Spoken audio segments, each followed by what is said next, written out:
Today we're talking about sustainable development. This is a crucial concept. I think it's crucial for the world. But what does it mean? I think our starting point has to be how crowded our world is today. We're 7.2 billion people. The numbers have soared. We're up 10 times since the start of the Industrial Revolution. Billions more people are likely to be added to the world's population in the 21st century. This is making for a very complicated world, a world divided between great wealth and still crippling poverty, a world facing unprecedented environmental challenges. Sustainable development is really two ideas. One is a way to understand this complicated world. How do the economic, the social, the environmental, the political, the cultural factors fit together? And the second aspect of sustainable development is the idea of sensible goals for this crowded, interconnected planet.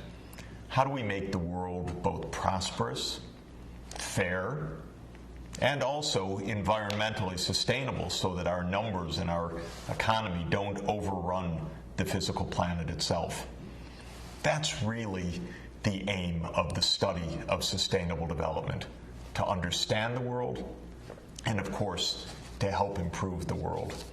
And we need to get into that complexity. Any idea that there's one answer, one simple magic formula, one explanation, one force at work, we have to put that aside. We have to embrace complexity because we are talking about a complicated, interconnected set of relations of a world economy that now spans all parts of the world and connects all people, all businesses, technologies, in flows of trade, finance, ideas, advertising, production systems, but also connects us with the physical earth in unprecedented ways. Humanity actually changing the climate, changing what species survive on the planet, changing the chemistry of the oceans, changing the safety of the air, changing the access and availability of fresh water. It's an unprecedented situation. It's a fascinating situation. It will be the challenge of your generation. Let's see what we can figure out of all of this and how, through that knowledge, we can do something about it. Have a look at this remarkable piece of technology, the maglev in Shanghai, which carries people at speeds of more than 200 miles per hour, more than 400 kilometers per hour, to and from the city and the airport. It's a magnificent piece of technology, a product of joint work of major leading engineering companies from Europe and those in China. It's been operating for the past decade. It is a kind of model of what sustainability can mean in the future, because if electric trains, these magnetic levitation trains, or fast intercity rail based on electricity, are powered by clean electricity, then we have a way of helping people to move, helping goods and services to move in a way that's safe for the environment. And technology is exemplified by the maglev is definitely one way forward. But we also have to realize that not all the world right now is in the state of traveling to and from the airport in magnetic levitation. Let's look at another remarkable city, another great city in many ways, but crowded beyond belief, the city of Dhaka. You see crowds, bustle, and actually a kind of transport you can hardly find anywhere else in the world. I've experienced it. It is astounding to ride in a bicycle rickshaw or one of these buses on this incredibly crowded path. thousands and thousands of people walking to and from work, life out on the streets. What are we really seeing here? First, we're seeing one of the most crowded places in the world. We're seeing an example of the incredible rise of global population. Bangladesh is a country now of around 160 million people. That's more than 4 times the 37 million people in Bangladesh in the middle of the last century in 1950. Dhaka itself is one of the largest cities in the world right now, but think of what's happened. In 1965, Dhaka had about 500,000 people. Today, Dhaka has more than 15 million people. You can imagine how the infrastructure has been completely overrun, how transport systems, water systems, sanitation systems, and all the rest are facing unbelievable stress with this kind of population increase. This is also part of the reality of our planet. How do you achieve sustainable development in a very low income, very, very crowded place like Bangladesh, especially taking into account how vulnerable low-lying Bangladesh is to the climate change ahead?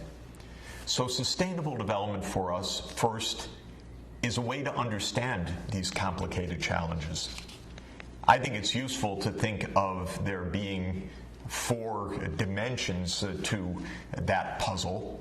There's the economics, there's the societal dimension, how our communities work, culture, civil society.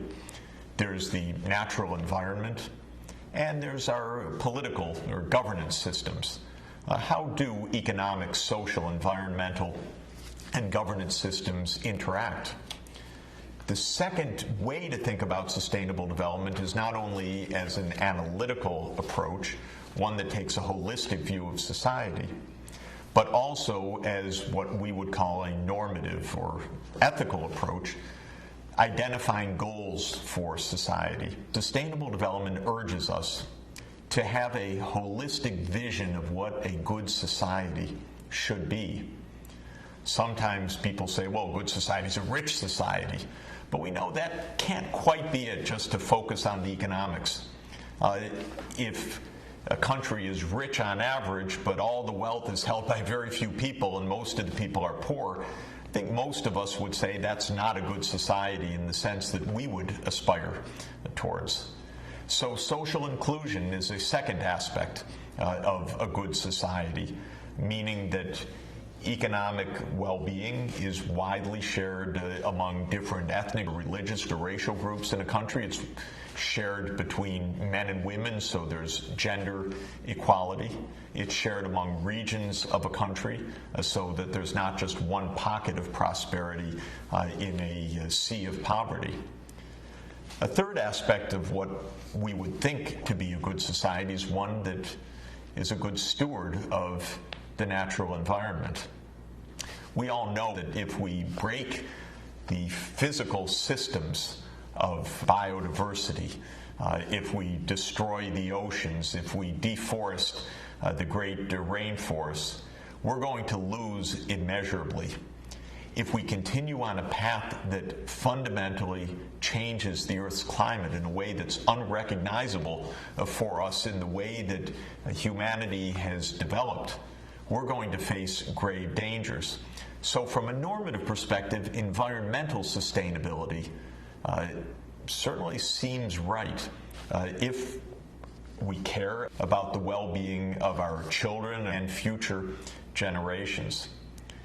And for most of us, we also care very much how government functions. People living in places with massive corruption, with lawlessness, where the politicians are not to be trusted, where government services are not fair, where there's massive discrimination, insider dealing, and so forth. This creates a lot of unhappiness. All over the world, people feel happier and better when they can trust their government. But unfortunately, in many places in the world, people don't trust their governments to be honest, to be fair, even to keep them basically secure. So from a normative perspective, We could say that a good society is not only a wealthy society, but is one that is prosperous and inclusive, environmentally sustainable, and well-governed. And our fundamental question will be, how can we take sustainable development as a goal, use our knowledge of the interconnections of the economy, of society, of the environment, and of governance to think through this crowded 21st century in a world of massive divisions of wealth and poverty, in a world of unprecedented environmental stress, but also in a world of maglevs and many, many other technological miracles.